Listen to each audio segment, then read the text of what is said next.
Well, good morning, everybody. My name is Brian, and I am really happy to be doing my first story time live with you. I think it's very special that we can all be at home and still share stories together. Today, I am going to be sharing Max's Box. This is a story about a little boy named Max who has some very big feelings, and he's not sure what to do with them. So he stuffs them in a box, and the box gets bigger and bigger and bigger, and we're going to find out what happens to Max and this big box of feelings that he can't let go of.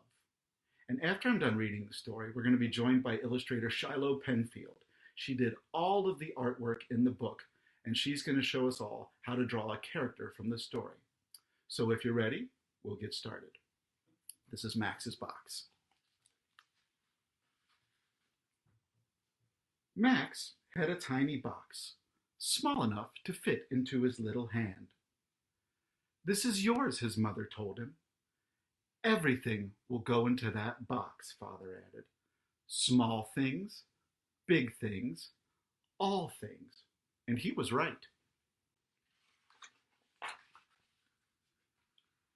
When Max put his favorite ball in the box got bigger. When he dropped his pirate ship in the box got bigger. And there was still enough room for Murphy the stuffed dog and his lucky red truck. The little box just kept growing.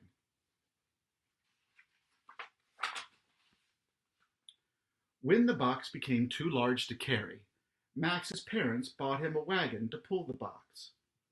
"Is that box getting too big for you?" Father asked. "I can carry it," Max insisted. "I don't know, though. Looks like Max might be having a little trouble carrying that box." But Max learned that the box didn't simply hold on to toys and stuffed dogs. This box held on to Max's feelings, too. When Max fell in the playground, an older boy told him big boys don't cry. So Max put his hurt in the box, and the box grew.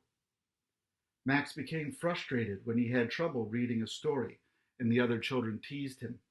So Max put his anger in the box, and the box expanded right there beside him. He was excited about the birthday party but felt too shy to make friends. Max hid his embarrassment in the box, and the box grew bigger still.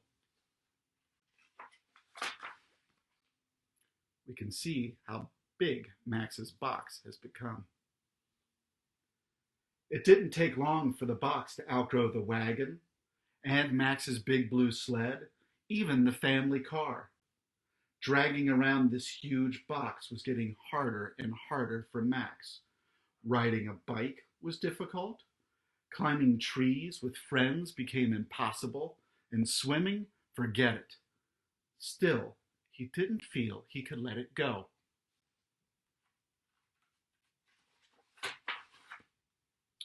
Before long, Max couldn't do anything but sit in the shadow of his enormous box. He watched other children ride their bikes without a box to hold them back and felt all alone. Max was afraid he was stuck with this great big box forever. That made Max even sadder, and his box grew. One day, a boy passing by saw Max was upset and stopped. Then the boy asked him a very important question. "How are you feeling?" "I'm feeling sad," Max said nervously. "I feel sad too sometimes," the boy told Max. "Would you like to come to the park and play?" Just then, a ladybug, bright red, big and round, landed on the box, just above Max's head, and it gave him an idea. And the idea grew. Slipping a piece of chalk from his pocket, he drew a squiggly line so that the ladybug looked like a baby balloon floating away. Can you imagine this ladybug looking like a baby balloon? I can.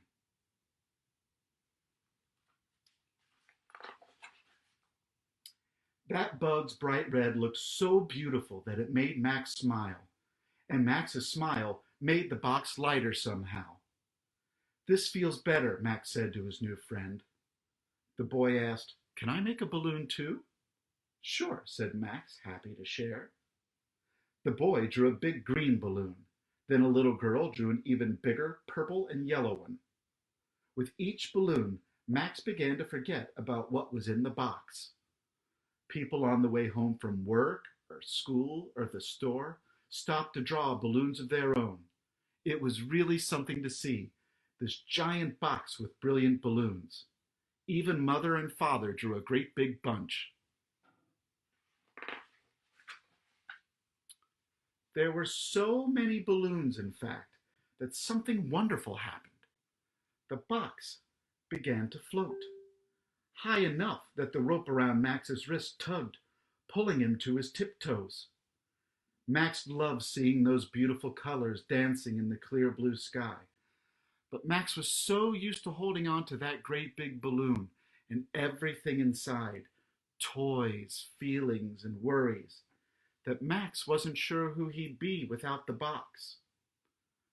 It's okay to have all kinds of feelings, Father whispered, but once you feel them, their job is done. And so, Max let it go. Can everyone see? Can everyone see Max's big box of feelings floating away after he let it go?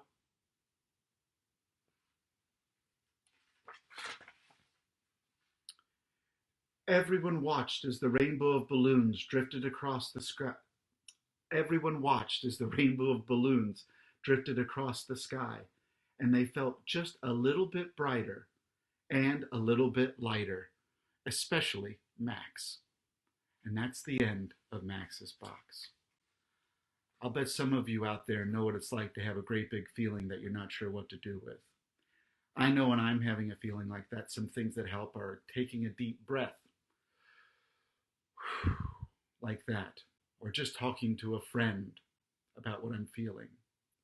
I bet some of you have some ideas about what to do with some big feelings you're having right now, and we'd love to hear about them. If you feel like sharing your ideas about what to do with your big feelings, feel free to comment on this video and tag us in the post. Now, as I mentioned, I'd like to introduce you to Shiloh Penfield. She did all of the artwork in the book, and she's going to show you how to draw one of the characters from Max's box. So here's Shiloh.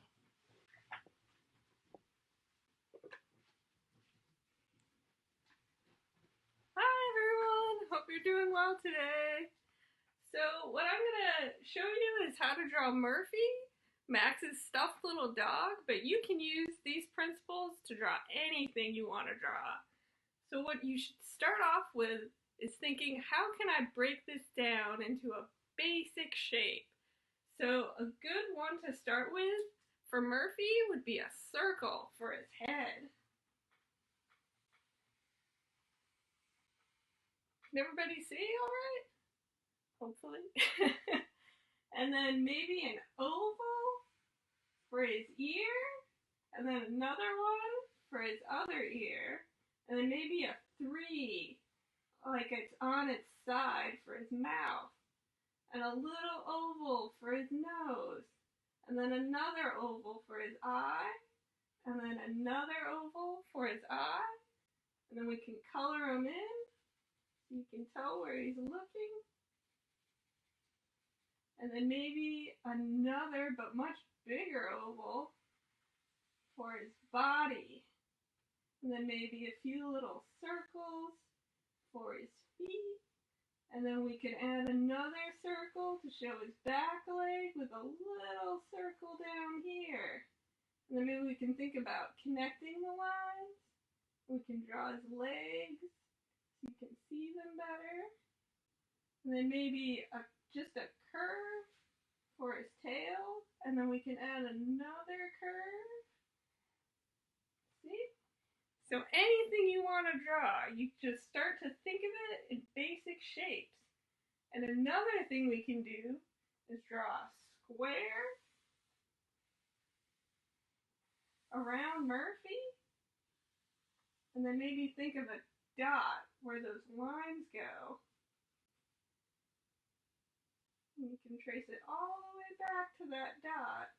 Then you know where to put your lines to put Murphy in a box. So now you guys are going to have to let him out. I'll give you back to Brian for a couple last words.